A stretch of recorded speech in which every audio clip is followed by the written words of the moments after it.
Welcome to the Relational Lives podcast. I'm Ali. And I'm Ros. And we're both psychotherapists. This is a podcast about the relationship we have with others and the one we have with ourselves. We cover many topics related to mental well-being and relationships. We would really appreciate if you give us a 5-star review and subscribe on whatever platform you are listening on. This helps get the word out there so more people can access this free resource. And we enjoy engaging with our listeners, so please share your thoughts in the comments or email us at relationallives@gmail.com. We hope you enjoy the show. Welcome back to Relational Lives. Today we are going to talk about boundaries in relationships. We'll unpack what they are, why they matter, and how to recognise them when they're crossed. At the end of the episode, we will leave you with some ideas of how to set them with confidence and compassion. So stick with us. Remember to like and subscribe and follow and share where you can. Hi, Ali. Hello, we are back again. We are back again. Yeah. And someone actually asked me to talk. Someone actually said to me, can you do one on boundaries? I just remembered. Yes, me too. I had somebody who also asked, a listener, to it.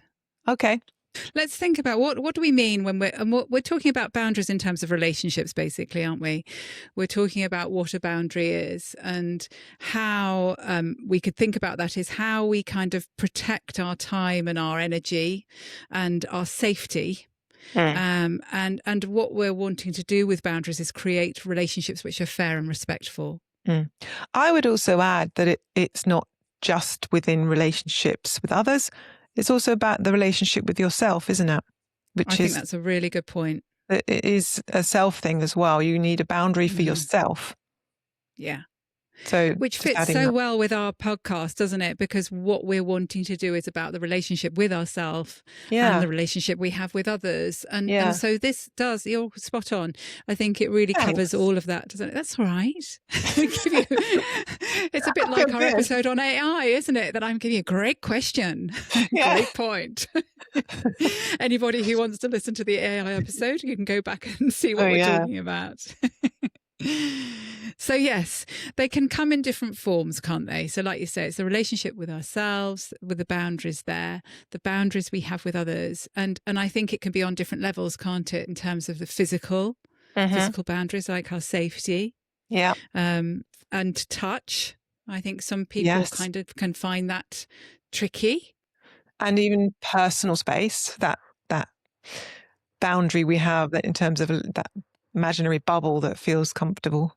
Yeah. And we can, people can say that, you're in my personal space, back off kind of thing. It's quite a strong feeling, isn't it? If someone gets really close, it can feel very uncomfortable especially if you don't know them. Yeah. And that's an interesting one. Perhaps we can think about that later, because where is that boundary? And obviously it's going to be different for different people, but where does something feel too close? Yeah. Or too far? Yeah. Can be both ways, can't it? So yes, physical, emotional. Emotional. Yeah, emotional. That's kind of can be how things are said and how they're discussed and what language is used around emotions and feelings. And so emotional one. Time and energy. Yeah, that's a big one, isn't it? Yeah. It really is, because I think that's where it can come out in all sorts of different areas as well, can't it? Yeah. Thinking about work, for instance, if people are in jobs where, they're staying late, they're expected to do so much, that kind of time boundary, and of course taking up so much energy. Yeah.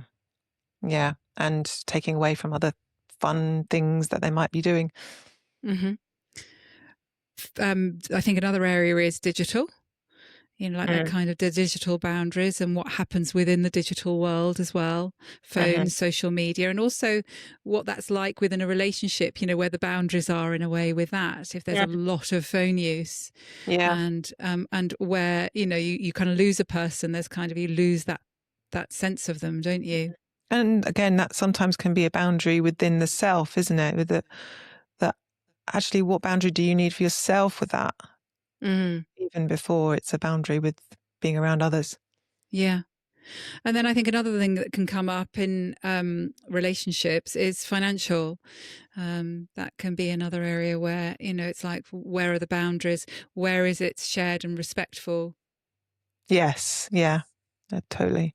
So what we Okay. said: emotional, physical, financial, tech, And time and energy. time and energy, sexual, which is part of the Sexual. physical. Yeah. Yeah. And again, that's something that we could perhaps think a little bit more about going forward. I think one thing that people can sometimes think about boundaries is that if you put in a boundary, that you're either being rude or you're being selfish. And so I think, hopefully we're going to gather what is healthy and what is unhealthy. And actually, what happens if we don't put them in? Yeah. And how you can set a boundary in a kind way without being, overly apologetic about it. Yes. Yeah. I think some people can find this really hard to do. Yeah. To perhaps even know where the boundaries are and what they are, and how then to implement them, Yeah. and what that means when you do, and what cost is it, and does it feel a vulnerable thing to put into place.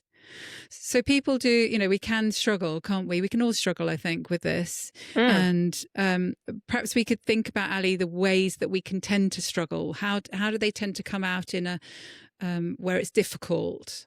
And you might find that in some areas you're really able and capable of putting in a boundary, and in other areas you find it really difficult. Yes. Yeah, indeed. So I suppose one area might be, I'm thinking, in terms of family, there can sometimes be difficult boundaries to either maintain or put into place with families and family members. I mean, there can be certain expectations that there are within a family, can't there? Mm-hmm. What someone is expecting someone to do. Yeah, what's expected of others within the family, time-wise or emotionally. What's the duty within the family? What's your role? I think, yeah, that can bring in quite a lot, can't it? Yeah, I'm thinking of it as well, where there might not be so many choices as well. So, for instance, I'm thinking of child carers, where they're put in a role which they didn't, want to be and expect to be in, like you say, about the expectations, and yet there isn't necessarily anyone else to do that. Yeah. And what that brings with it, and the pressures it can bring with it. Yeah. And then what they carry forward into their adulthood from that. I was just going to say, yeah, that's the thing, isn't it? What are they learning then from that? Yeah. Yeah. This is my role. This is my identity. This is what I do. This is what I need to do when I'm in a relationship.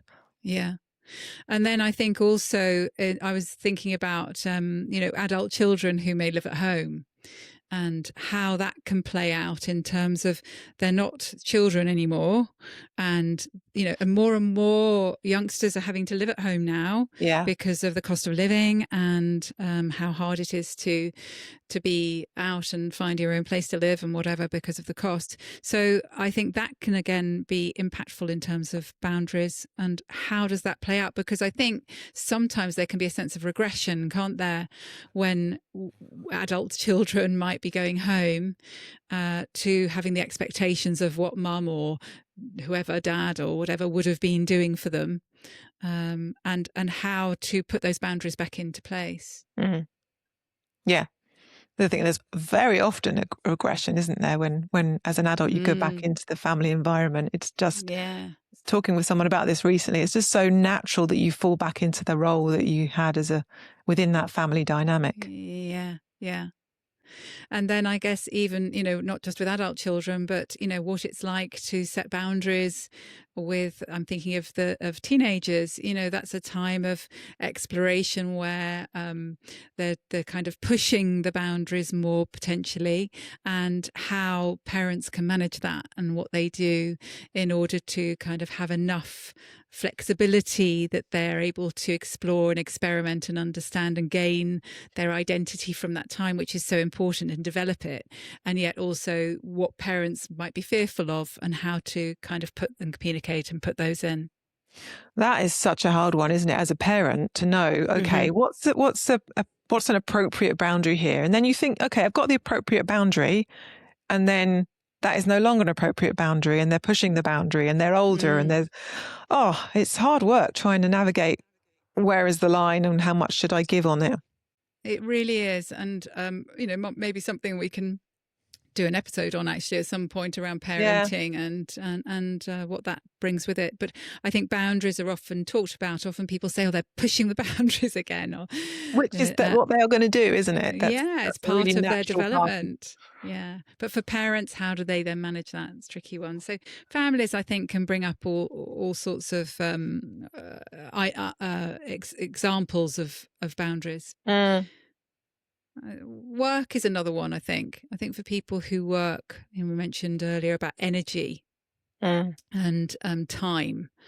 And I think for people who, it depends on the environments as well. If there is a high expectation of productivity and attendance, and there is also an element of competition that's put into that you have to, in order to get certain goals and whatever, that you have to work late every day and you have to arrive early every day. Yeah, what's that work culture? Because it can be actually really toxic. People, I think often companies say, oh, we are very inclusive and we're very flexible and we like to make sure everyone's got a work-life balance. But then when you get within that work environment, the culture is very different.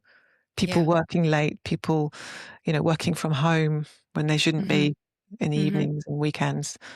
Yeah, and with that change, particularly since the lockdown of COVID, more people are working at home, aren't they? So it is perhaps harder to keep those boundaries and how they managed. And lockdown, in a way, was a really good example of all those blurred boundaries. It's like, children were off being schooled at home, you're having to work as well. It's like all those blurred roles and relationship type boundaries there, yeah. And I also think, actually, talking about work, which might be something that we can think about in another episode as well, but the relational aspect of at work. So, for instance, where you have a colleague who you become friendly with, and where is that then moving into friendship? And then also, where does it then move into relationship? And I'm thinking of instances also where, when people are struggling in their relationships, in their couple relationships, sometimes there can be a line, a boundary that is crossed because they're maybe at home in their home life not feeling happy, and then they're having a sympathetic shoulder of somebody at work who's listening to them. And what then happens? Where does that line cross where actually it's becoming more than just a colleague or just a friend? Really good point. Yeah. And how easy it is for someone to not be aware that boundary is becoming blurred and that line is crossed before it's too late. Yeah. And how that then impacts the working environment. And so what then goes on within that and professionally, and how that can threaten and impact things. I think even the boundary between work colleagues and friendships can be an issue as well. If people are work colleagues and maybe they're in the same team, or maybe one's more higher up the ladder than the other, but either way, that they then become friends, take it outside of work and whatever, play golf together, maybe they have dinner parties, and it becomes more of a friendship. And that's great, but I think sometimes it can become a problem then at work, especially if one then goes into another role that perhaps they're then superseded the friend. Yes. And they then have to take on a different kind of attitude as a leader or manager. And you can imagine that's then going to be very difficult if there is difficult I'm trying to think of the word, like if for instance somebody has to tell them they're not doing a good job, or that they failed on something, as it were, if they're having to impart difficult Yeah, like they're news, not as it turning up on were. time, or Yeah. and you've got to have a word with them. That's a Yeah. difficult thing. But yeah, Very. so this is an example of boundaries, isn't it? Well, where is the line between colleague and friend, friend and Mm-hmm. lover, lover and partner? Mm-hmm. Yeah. Yeah. So it's kind of all sorts of layers of boundaries there, aren't there? And then, sort of pulling into the friendships thing, kind of thinking about the friendships at work, but also just friendships. Where are boundaries crossed? How is it a struggle with friends sometimes? And I think that can happen where, maybe one person is putting in all the effort and the other isn't. And of course there's balance with friendships, and sometimes some people need more at a difficult time Mm, maybe than another. But mm, it's, where is there an unevenness? Where is it mm. not balanced? And then that might be then related to someone's own internal boundaries. Yeah. Say a bit Because more. if, let's say there's someone who's the giver and it's always thinking about the other and is putting so much effort into the relationship and phoning them all the time, and there might be a boundary that they're crossing for themselves in sort of protecting their own time or their own emotions, or even looking at their own self within that. Mm-hmm. Is this someone who is only thinking about the other, and what's Mm-hmm. that about? Mm-hmm. So in a way, which we'll probably get onto, is what one can do. And in your expression of that, there's a sort of sense of self-reflection, isn't it? Is this a Mm, pattern? Is this something I do? Is this something mm, I have done? Is this something mm. familiar to me? Yeah. Yeah. And why? And then it's And the why. why? What is that about? What is it about? Where is it coming from? You know, it could be, I don't know myself. I've always lived by this way of just trying to please others. Mm-hmm. Mm-hmm. And so I don't know what I want. I don't know what I need. Yes, and I think we'll go on in a minute to look at how how it's sort of experienced, how this can really kind of ways. You talked about people pleasing there. I think that's Mm, one of the things where it can come up, isn't it? mm, I think the other thing that I just want to sort of mention about is in relationships and the boundaries in relationships, which we were kind of talking about in terms of, there's the element of the physical and touch and sex, yeah. but also the personal space when time alone isn't necessarily given, Mm-hmm. and also where all those other parts can come in that we talked about, sort of finances or privacy, devices, those things really impacting a relationship, where maybe somebody is sharing what's going on for them with a friend rather than their partner. Mm. And whether that's crossing line, if they're sharing things about the partner with somebody else, which is actually crossing a line again. This kind of crossing a line, I think, is really key, isn't it? It's like, where is that line? Yeah, I think, yeah, that's important. Where is the line? What is the line? So different relationships, that's going to be different, isn't it? So for Mm-hmm. polyamorous relationships, that the line is going to be different, but it's, have we agreed on this? Yeah. What is What, consensual? yes. What is consensual? What have we both agreed to here? And when do we know that a line has been crossed, and what are we going to do about it? Yeah. And the same, in a way with that, and with open relationships, and what has been decided, and how are those boundaries all managed? Mm, mm, Yeah. And again, coming back to the relationship with self, isn't it? It's like, what is yeah, important to you? yeah, yeah. And that is about exactly that, isn't it? What is important to you? What are your values? What is it that you need to be the best version of you that you can be? And that's where you can start looking at your boundaries. And it comes from that place of values, doesn't it? It does. And I think there is in that also the difference between the flexibility and the wall, the kind of that, you can still stand firm, but you don't have to be rigid. And you also don't have to be, I mean, often with parenting, I think it's talked about the difference between rigid boundaries and marshmallow boundaries, isn't it? Right. But where do we find this kind of flexibility, but where we're respecting ourselves and we're respecting Yeah. others Yeah. and living by our values? Yeah. And it's not coming from a place, putting a boundary is in that way, coming from your values, your needs, what's important to you, what you need to grow.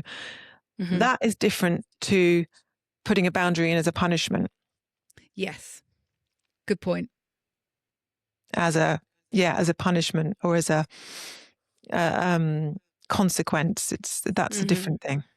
Mm-hmm. Yes. Yes. And so I think we also just need to mention that there are going to be times where boundaries are very much compromised in difficult, abusive relationships, and that what we're talking about today and what we leave you with at the end isn't necessarily relating to that, because that's an area where you are sometimes, if you do put in boundaries, it can, the consequences, the cost of that actually is far greater and dangerous. So we're talking about it broadly rather than unsafe situations. Yes, good point. And so I want people who are listening to this to bear in mind that this is that's an area where you need to get extra help and extra support, and not what we're doing here today. Yeah. Thanks for that. That was an important point. Yeah. So how, we talked earlier, you were saying about one of the things that, how that can kind of be where people aren't necessarily keeping healthy boundaries. You were mentioning people pleasing, for instance, weren't you? I think it's interesting because I wonder if this is a way that people can know when start to understand why the boundary isn't there, like you said, why, but also what that feels like when the boundary isn't being held. What goes on inside when we feel something doesn't feel quite right, when we notice we're people pleasing. Yeah, so when you start feeling resentful, or when you start thinking nobody's giving me this back, when you start thinking there's no reciprocal relationship here, I think that can be a cue to thinking, right, what am I doing here? Where is my boundary in this? Because you can't control what the other people do, but you can influence what you do for yourself. And I think that's so helpful, isn't it, in a way, if we can start to recognize that, if we're starting to feel resentful or some resentment, if we're starting to feel anxious, if we are kind of feeling like drained, burnt out, all signs really that something maybe is amiss, where we start working too hard, over functioning in a situation, or worrying that you're not pleasing people, like starting to get, like you say, anxious that you're not pleasing people, and maybe recognizing that that you can get triggered easily by people criticizing or by people seeming not that happy with you. That might be a sign to just check in with yourself. What's that about me? And, we're not saying that the other person within this doesn't have their own stuff going on and that there's a part of them in this. That's not what we're saying. But what we are saying is you can't change that. What you can do is change how you are in this and what you do for yourself. Yes.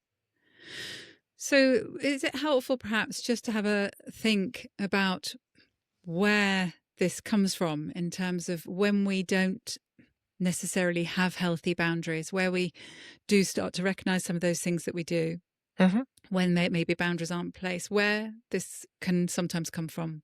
Yeah. And maybe also where it can come from if someone's got incredibly rigid boundaries. Indeed. Yeah. So we often, I know, refer back to our pasts. And I think it's really important, actually. And I always want to sort of caveat this to sort of, I don't even know whether that's the right word, actually, but it's about, people often think, for instance, with therapy, that it's all about our childhoods. And I think it's really important to, and I think this is a really good example of where, yes, our childhoods and our upbringing and our pasts have an impact. Yeah. on us. And it's not all about talking about that, but it's how is this impacting us in the present? And I think what we've talked about is that there are all these areas that we can, when boundaries aren't in place, that can show up. But actually, if we then reflect back, where did we learn this stuff? Mm. Yeah. And it's also not about blame. We're not saying it's about blame. It's about trying to understand where it's come from and therefore, and how it shows up in the present, what's been carried into adulthood. Yeah. And when you said about, we can't necessarily work on the other person's part, we can only work on our own. This is the chance, isn't it, really, where, like you said, it's not about blame, it's about an opportunity to actually understand and learn about ourselves more and work out how we want to live our lives to make it more fulfilling and more respectful and more even or balanced. And by reflecting back, we can then maybe make more sense and understand ourselves more. Yeah. So thinking about our past, one example might be where somebody has grown up where there is a sort of emotional enmeshment, where there isn't necessarily an understanding almost of where you begin and where you end. Yeah. Yeah. So where a parent maybe living their life through their child. Mm-hmm. There's an Possibly. example. Yeah. Yeah. Almost like maybe they missed out on something and they're wanting to live their life through their child. Mm-hmm. Yep, that could be an example. It might be where growing up you weren't necessarily given the space to have your own needs met. Yeah. Yeah. That might be another example. Might be also where there was a sort of unpredictability, where you didn't quite know where you stood. Didn't know what the line was, where the lines were. Or where it felt particularly safe. What about when someone's been raised in a very, very strict environment with super rigid, multiple boundaries and rules? Yes, that's a really good point, because you can, I certainly have come across people who have been brought up in those environments, and it's interesting to see how that then plays out in adulthood. Yeah. Sometimes one sort of way that I've noticed people do is that they then go the other way. Okay. Yeah. Or they just chuck the rule book out and just free spirit. Yeah, and it's almost to a detrimental place where it sort of feels boundaryless. Yeah. For themselves as well as for others. So I think there are lots of, people, I think, reflecting back on this, and everybody's different and everybody's experiences are different. So it's reflecting back into their pasts and how maybe, and it might not just be childhood, it might be other relationships that they've had where actually things were okay and they were, very independent and capable. And actually, when they get into the relationship, something changes and shifts and they find themselves doing something different. Or when children come along, what changes then? So it can be different stages of life as well. Neurodiversity as well can impact this, can't it? I mean, that would be a whole nother episode to talk about, so we won't go into that too much. Sure. But no. But all these things are going to potentially have an impact on our experiences of boundaries and where it might come from, where we perhaps struggle with them a little bit more. Yeah. I think a big one is how it's been modelled to us, how boundaries have been modelled to us growing up. Not necessarily explicitly, it may be implicitly, it may be just through behaviour and how we've seen our parents and people around us do it. Can you give an example of that? Well, I guess just if you grow up with parents who are able to be quite assertive, and you're watching that and you're seeing that and you're seeing the impact of that and you're seeing nobody crumbles and dies because someone said, actually, no, I can't do that. You're learning, aren't you? You're taking that in and you're realizing, okay, it's okay to say no. I really like that, because I know we often look at what isn't there and what has perhaps been harder. But I really like that example because it shows what can happen when there are healthy, positive experiences too. Or, when I'm trying to think of another example. Actually, it's gone. It went. But in terms of that, perhaps that's a really nice segue into how, leaving people perhaps with some ideas about how to consider and find a different way forward. If you notice that, the boundaries that you're keeping aren't necessarily quite how you want them to be, or if any of this resonates with you in terms of some of the things we've spoken about, to start by reflecting. Yeah. To think about, okay, what are the behaviors that I'm doing which suggest that maybe I'm feeling these feelings inside, or noticing the sort of physical responses inside? And is that because somewhere I'm not happy with how things are in this relationship, or how I am in this relationship? And it may be that you don't notice the sensations inside, but you notice your behaviours. So not being able to say no is a common one, isn't it? Maybe we could Yes. put a list of things people might notice that That's might a good indicate idea. this. Yeah, good idea. Not being able to say no is a big one. Yes. And then leading potentially to resentment. Yeah. And then what does it feel like to feel resentment? Yes. So I think that can then lead into more, what am I left feeling with? When you notice the behavior, then what do you feel inside? Do you feel guilty when you say no? So kind of what are the feelings that kind of then come from it? So that's one thing I think that's really important, is just to start noticing where these things happen. Yeah. Another area I think is when we start to put in boundaries where we maybe aren't used to doing that, is that it's to pick something really small to start with, isn't it? In testing it. Yeah. Yeah. That's a really good point. It might be as simple as saying to your partner, please, can you make me a cup of tea? Yes. Because you It's haven't just necessarily ever done not that. asked for. Yeah. Yeah. So Not whilst that's asked for not a your own needs. boundary, it's sort of a part of it, isn't it? It's asking for something. Yeah. And it might even be saying things like, if you do find it really difficult to say no, Yeah. that you can just say, oh, can you just let me think about that and I'll get back to you? Yeah. So that, with the initial feeling of not wanting to say no, buying yourself a little bit of time gives you some distance to be able to then decide whether that is something that you want to do, that it is Yes. something that's like you're living your values by, as it were, you're showing up in the way that you want to. And you can then still go back and say, yes, I can. On Tuesday, I'll be with you at 4:00. But you can also perhaps then move towards saying, actually, that's not going to work out for me that time. Yeah. Yeah. One of the things I say to some of my clients is, because you talked about guilt there, that people can often feel guilty for putting a boundary in, for saying no. And what I would say about that is, yes, you probably will do. To start with, you will do, because this is what you've learned, this is what you've known. That guilt feeling is going to come up, and those associated thoughts are going to come up. But I say, yes, you probably will, but feel the guilt and do it anyway.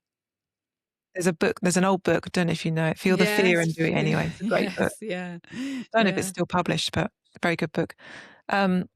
Feel the guilt and do it anyway. Yeah. And it gets easier. The more you do it, the easier it becomes. Yeah.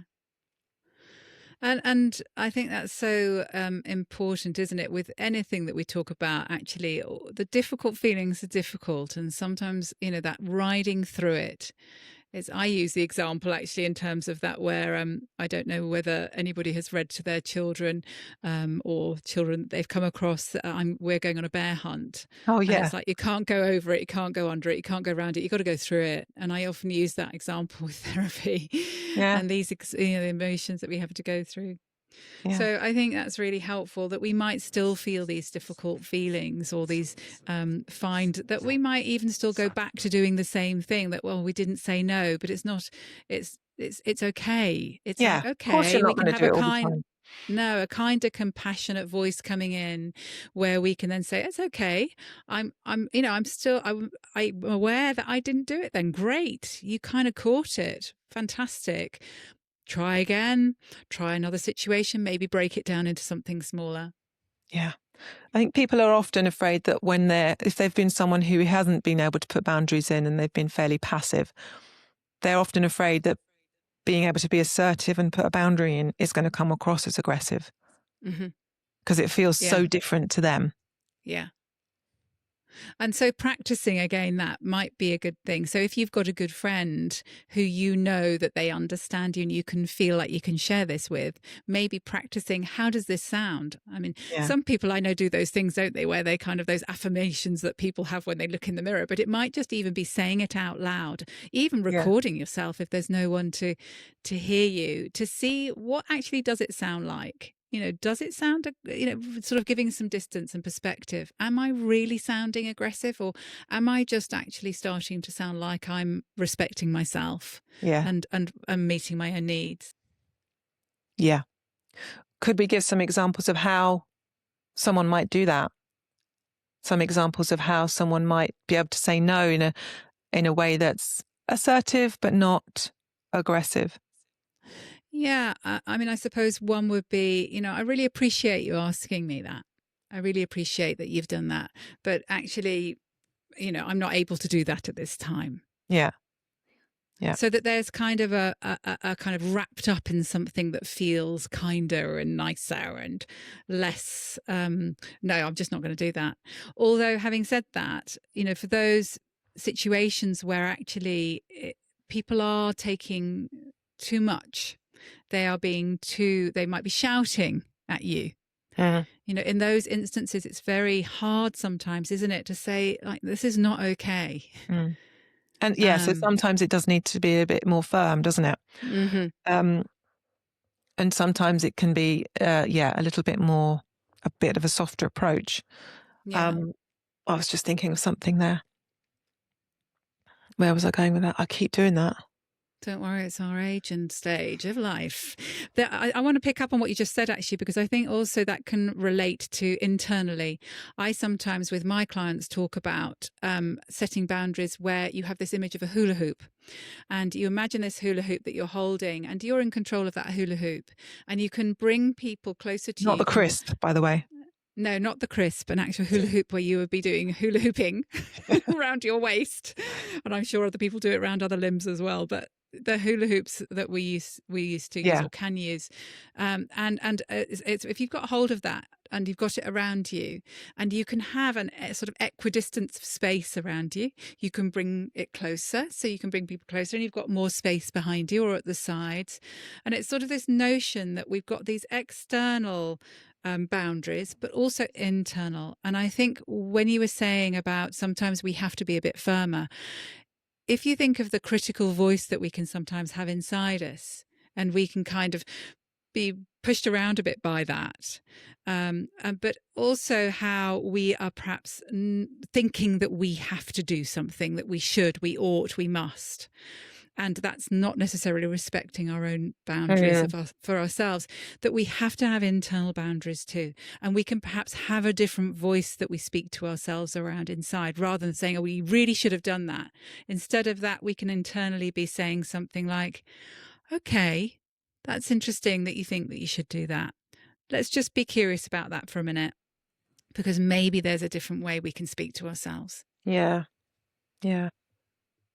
Yeah, I think I was thinking about how it's done as well. It's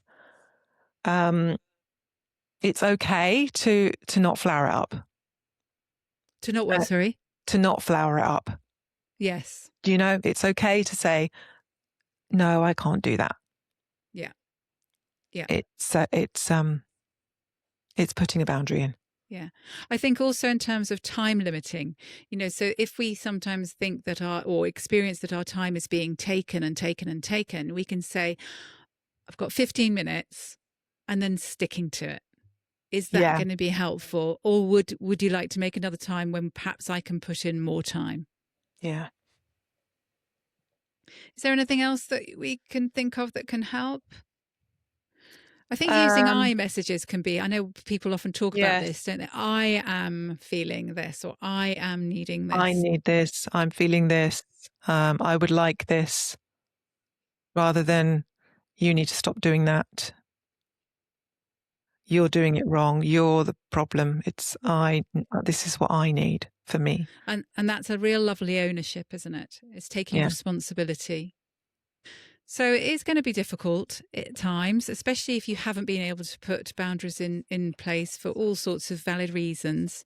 But we really invite you to reflect, to sort of check out where this is coming from, to think about how you kind of might not put boundaries in place for yourself, and to think about maybe trying out some of these ideas we've given about stepping into doing something slightly different and seeing what that feels like. And even if it feels difficult, to try again.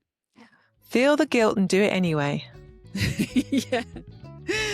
And we've gone over our time boundary, Ros. We have. Well, it's time for us to say then follow, like, subscribe. Thank you for watching. And Thank you, everyone. Listening. And listening. Yeah. And we'll see you next time. See you next time.